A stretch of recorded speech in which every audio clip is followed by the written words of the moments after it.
More blacks resisting the narrative. National Association of Black Journalists hosts conversation with Trump. So more people are interested in Trump. More people want to ask questions to Trump and ask him how can he benefit our community, and he's gladly answering these questions. Whereas we got Kamala Harris, where everyone is focusing in on the color of her skin and how she's a female, and not asking any policy questions or have sitting down and having real conversations with her. And we know, I just did a video early on this, that Kamala Harris is one of the least popular vice presidents of all time. And the propaganda, the Mockingbird media continue to lie to us and tell us that she's got this grassroots behind her, when it's really not. It's the party elites that's pushing her. And people know that, and people see that, and black people in particular are leaving the Democratic plantation. They're waking up to their games and no longer falling for it, and they don't know what to do about it. We're gonna play the clips. We're gonna talk about it. We're gonna talk about the black journalists. But before we get started, go ahead and hit that like button, share this out so we can get this information out there, and subscribe if you're not already a subscriber, and hit that alarm bell so you know when I'm putting out new stuff. Also, check out my link tree in the description. It has a link to my Patreon. That's where I talk about things that I can't talk about here. There's also a link to my Instagram. Also check me out on X, where I'm very, very active and post news there throughout the day as well. All right, so let's talk about this news. Now, this comes from Red State's Jennifer Oliver O'Connell, and she reports that, as I covered extensively on Saturday, the dam is breaking in terms of blacks and their presumed lockstep support of the Democrat Party. This is particularly prescient among black men, very, who have become quite vocal about no longer supporting the party and its aims, which are counter to their concerns and issues. See, and this is what happened. They've been ignoring black men for so long.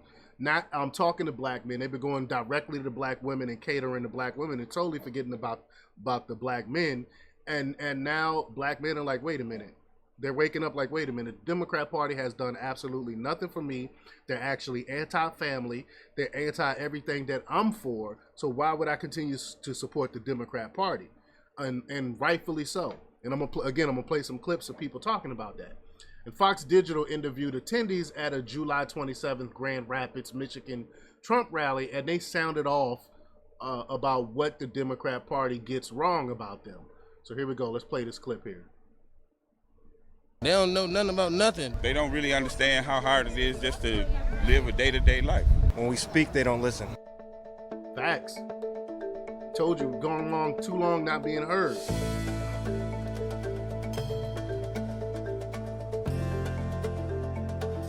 What they understand least about us is that we are human beings too, and we got rights too. I don't think they take us serious. They take us for granted. The fact that we're just Americans, first of all. A lot of times they think that we are just going to follow maybe what our parents followed or what our grandparents followed, and they think that we're not thinkers, smart enough to think for ourselves and really look at this for what it is. They believe that black people are uneducated, that they don't love their country, and they are just led by whatever they see on news, celebrities, and the media. Not gullible the black voter is.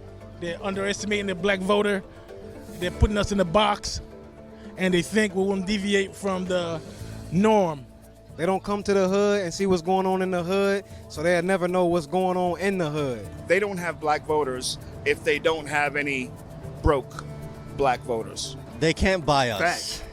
The black vote has long stood with the Democratic Party for long, and I feel like they have taken that for granted, and they haven't done much with it. And black men are entrepreneurial. Black men are responsible. Black men want to take care of their family. Black men are competent. Black men are able, and we can't be bought with socialist agendas. We are smart and we're able. We're trying to get up out of here, take care of our people, get rich, feed the wealth, you feel me, and make it somewhere. They don't know that. Never put people in a box. That's what the Democrats don't understand about black people. They're smart, intelligent, and will think for themselves. They think that we're all broke. They think that we need handouts. And it's just not like that. We're hardworking people. We're just normal people. We're not special because we're black. No person is special because of their race. We're just normal people, and that's it. And you don't have to treat us like we're a brand new creature, okay? Trying to make me think that I deserve more than somebody else. I've been mistreated more than others. No, we're just normal people, and we live normally in society. That's it. Democrats hate that. They hate that we think for ourselves. They hate that we're not asking for handouts. We don't want to be put on the government dole because they hate that because they can't control us. We literally underestimate the zeal of the people to get successful in this country. It doesn't matter how they look. It doesn't matter where they come from. Everybody wants to succeed. They want a chance at that American future. And they at least understand that because they think that somehow they can associate that only with their party. But people are looking for success wherever they can find it. Facts. And if the conservative movement shows them that that's where they're going to find that success, then guess where they're going to go? That's exactly where they're going to go. Not all of us think of ourselves in relation to our skin color. This is really about values and morals and how you see the world, and you just vote that way and whatever's best for you. Not everybody's going to fall in line with the Democrat or the Republican, so it's just our individual thing. But attacking people because they vote one way and think they're supposed to vote, Democrat because they're black is probably not really a good idea. I feel like sometimes they're just trying to get the vote for any other reasons, but then end up not really following the agenda. Democrats view black men as really, it was almost like we're not there in the community. Invisible. Yeah, right? invisible. That's untrue. Now, I always got the feeling as a young man that I was like an absentee. They felt like black men were absentees in society. That's not true, and it's never been true. We've had some hard ways to go in society, but it's never because we were absentees in society. We have families and we live in society, and we want to live and prosper in our family just like anyone else. There is there's no black guy, no white guy like that. We are Americans, and we should always respect one another. Absolutely. I totally agree with that. I totally agree with that. Hold on, give me 1 second, y'all. Well, I'll tweet it out in a minute. I had a thought that I want to tweet out about Democrats, but I'll do it in a little bit. Article goes on to say that something else is causing a stir among the black intelligentsia. Some are highly upset that the National Association of Black Journalists, NABJ, plans to have a conversation with former president and GOP nominee Donald Trump at their annual convention and career fair in Chicago. NABJ President Ken Lemon made it clear that this is nothing out of the norm for decades. The NABJ has invited presidential candidates from both sides of the aisle to attend. So some have chosen to attend, while others have not. Vice President and selected Democrat nominee for president Kamala Harris was also invited. The NAJB said in their announcement that her confirmation is pending, so the conversation is not an endorsement of Trump or an other candidate, but an opportunity for a group of a small outlet and large outlet journalists to dig into the facts and information on the issues that matter to Black Americans and present those to their readers and followers, as opposed to relying on major news feeds like AP and Reuters, which I commend them on, but the Democrats don't like that. How dare you give a voice to the other side? You're not supposed to interview them. You're not supposed to ask them questions. You are just supposed to regurgitate what AP and Reuters tell you. And I'm glad that the NAJB gave both sides a chance to come and attend. It goes on to say, while NABJ does not endorse political candidates as a journalism organization, we understand the serious work of our members and welcome the opportunity for them to ask the tough questions that will provide the truthful answers Black Americans want and need to know. The NABJ convention opens on Wednesday, July 31st, and they will host the Trump conversation at 12 p.m.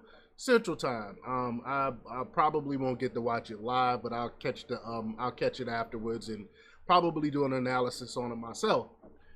Former U.S. President Donald J. Trump will participate in a conversation with journalists at the National Association of Black Journalists annual convention and career fair during its opening day in Chicago on Wednesday, July 31st. That's tomorrow. Trump will engage in a Q&A with political journalists before an audience of registered convention attendees that will concentrate on the most pressing issues facing the black community.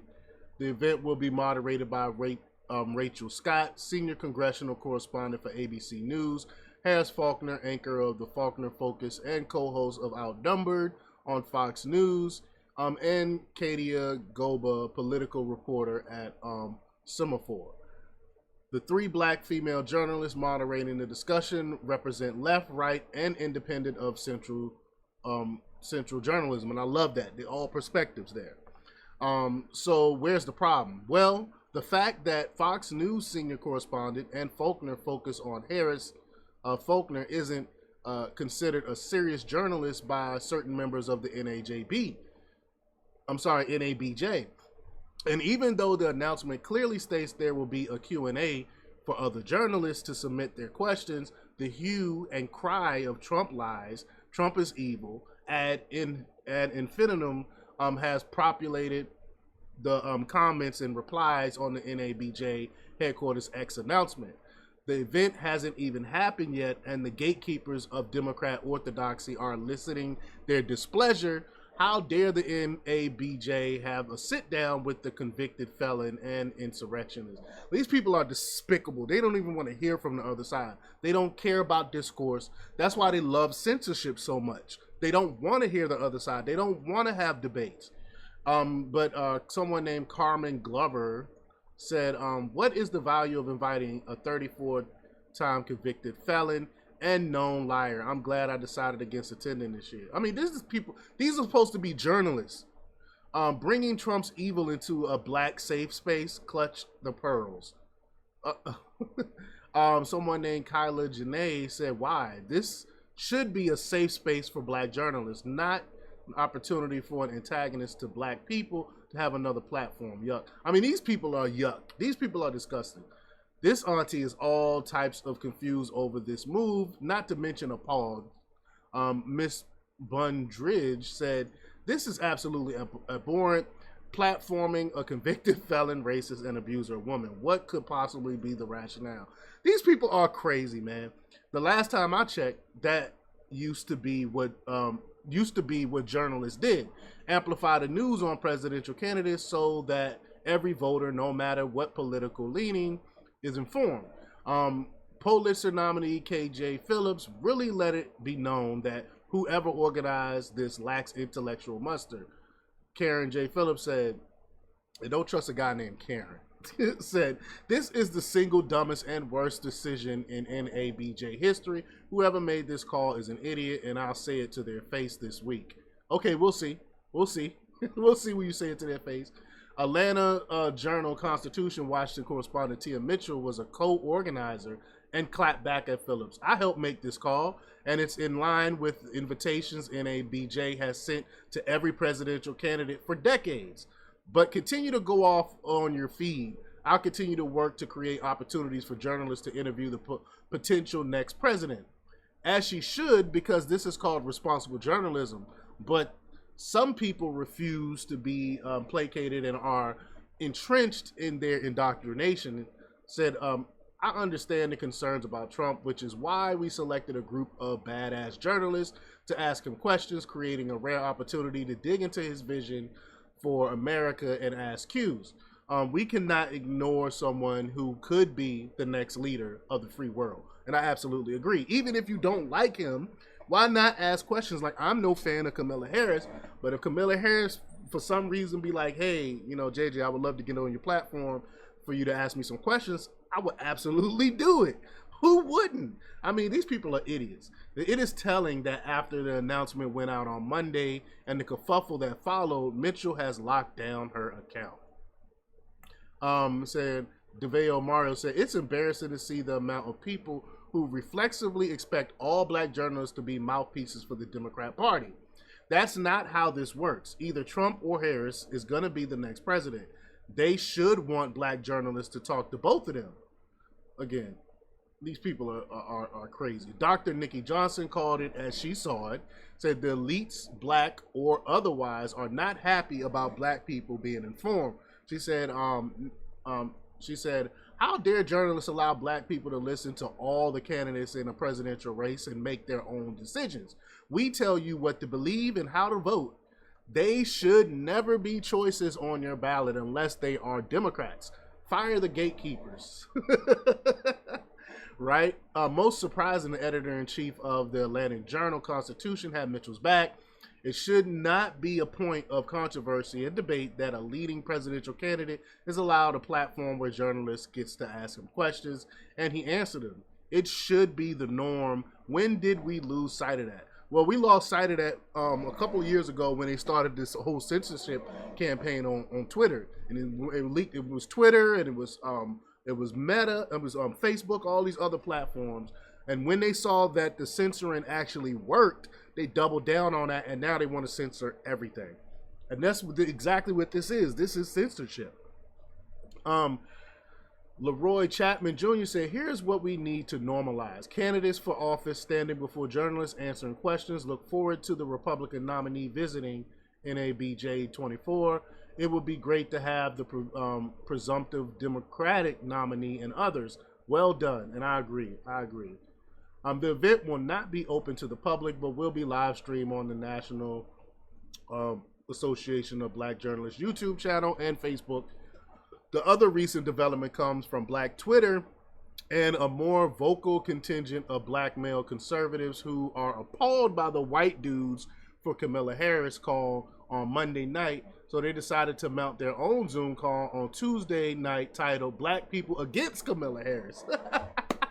And they said allegedly over 50,000 people joined the white dudes for Kamala Zoom from across the country. We are now fighting this propaganda to show them what real support is. We encourage you to join the influential black women and men in this call to prove that the majority of America is against Kamala Harris. And I agree. I believe that.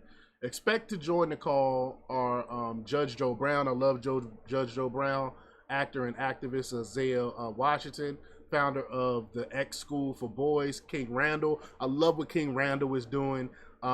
Veteran and activist Billy Ray Todd, Florida District candidate Laverne Spicer, veteran and podcaster Rob Smith, and a number of other prominent and lesser known black conservative voices.